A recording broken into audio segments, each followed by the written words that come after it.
Hello everyone, so this is Edmond Mindaros channel at sa video ito ay pag-uusapan natin at i-guide ko kayo on how to check content status on Facebook app. Lagi ka bang nag-a-upload ng content mo sa Facebook, mapa video reels man yan or photos? Para ma-check natin kung may issues ang bawat upload mo, kailangan i-check ang kanyang content status. Kung hindi mo kabisado kung paano yan gawin, then stay tuned ka lang at start na natin. So ang next step ay kailangan mo lang mag-login sa iyong Facebook account dito lang sa ating Facebook app and then click mo lang. So dito lang sa ating Facebook homepage, dito lang sa top right corner, i-click mo lang dito yung ating Facebook profile. And then dito na tayo sa ating Facebook profile and dito lang sa all mga kaibigan, makikita mo lang dito sa left corner. Kailangan mo lang yan i-select. So mapa video reels man yan or photos, dito natin i-check. So kailangan mo lang mag-scroll down and then select ka lang dito kung ano yung gusto mong i-check. So for example, ito yung ating videos reel.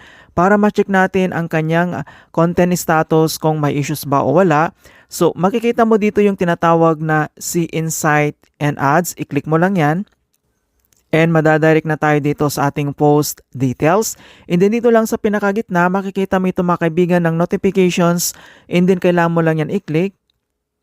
And makikita mo kaagad dito yung summary. And then ito na yung tinatawag na content status.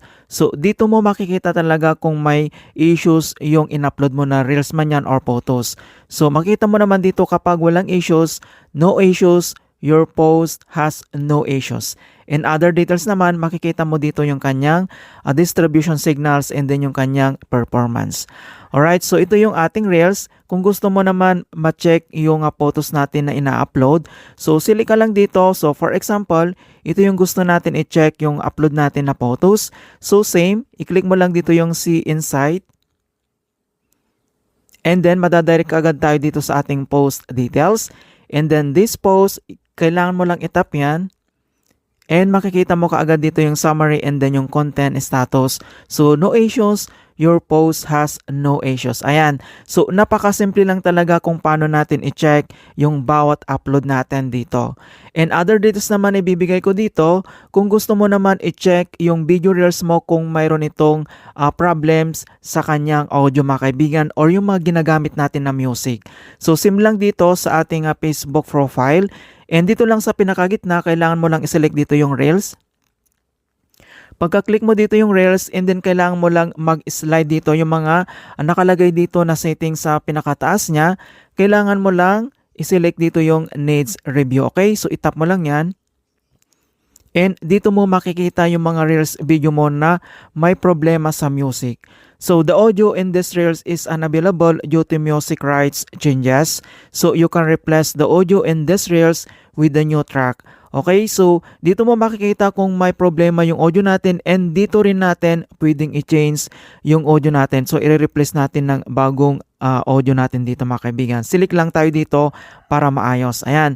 So makikita mo dito yung Needs Review. Ayan. So dito mo makikita lahat yung mga video reels mo na na-mute po siya dahil nagkaroon siya ng music rights changes. So napakadali lang naman kung paano natin ayusin yung ganitong klase ng issues dito. So ilalagay ko sa description box yung tutorials ko kung paano natin ayusin tong unavailable due to music rights changes.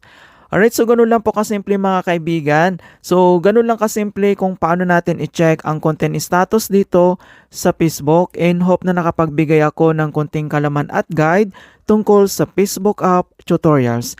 Thank you guys and see you in my next tutorials.